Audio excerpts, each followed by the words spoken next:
Now, there's certain things here that we need to call attention to. Some of them we've had before and some we have not. Verse 13, the wings of these cherubims spread themselves forth 20 cubits, and they stood on their feet, and their faces were inward.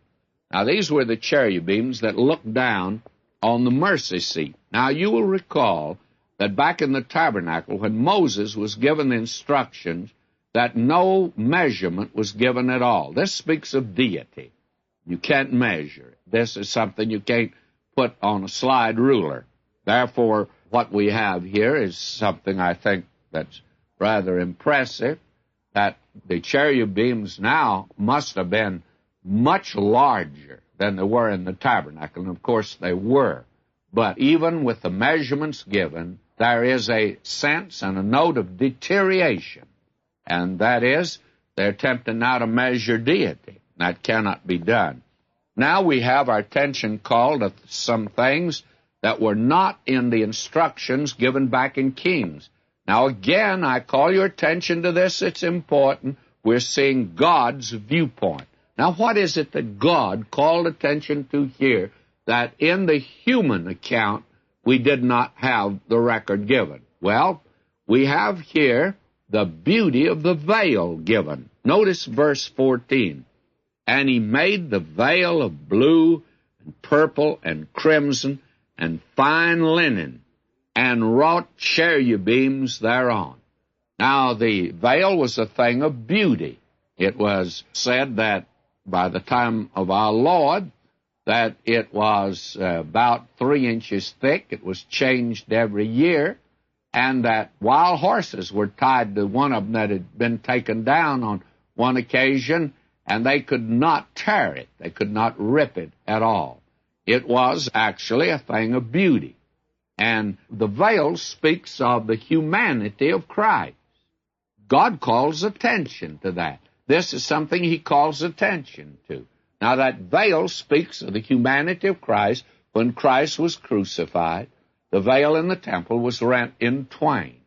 Now, this is long before he came to this earth. This is the Lord saying, "This is my beloved Son, in whom I'm well pleased."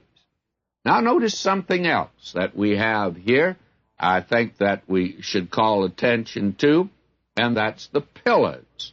Now here in verse 15, and also he made before the house 2 pillars of 30 and 5 cubits high, and the chapter that was on the top of each of them was 5 cubits. Now, this meant that these pillars went up very high, and that is something that this model is taken into account. And these pillars are very high as to the size of the building. Almost seems out of proportion, by the way. Now, these pillars speak of strength and beauty, and God calls attention to that. Those are 2 things that man thinks that he attains: strength and beauty. We are a great nation, and yet we can't maintain law and order. Artists are supposed to go for things of beauty, have an eye for beauty. Well, have you looked at modern art? Well, my daughter majored in that, and she took me to a display of the works. It was not what you would call, I suppose, a show or anything like that. Well, she just took me through the classroom to show what they were doing. And she'd say, "Dad, isn't that beautiful?" Well, I tell you, I didn't want to misrepresent how I felt, but I couldn't say it was beautiful. I could say, I haven't seen anything like that. And I want to tell you I hadn't. Now, God is interested in strength and beauty. Those are very important.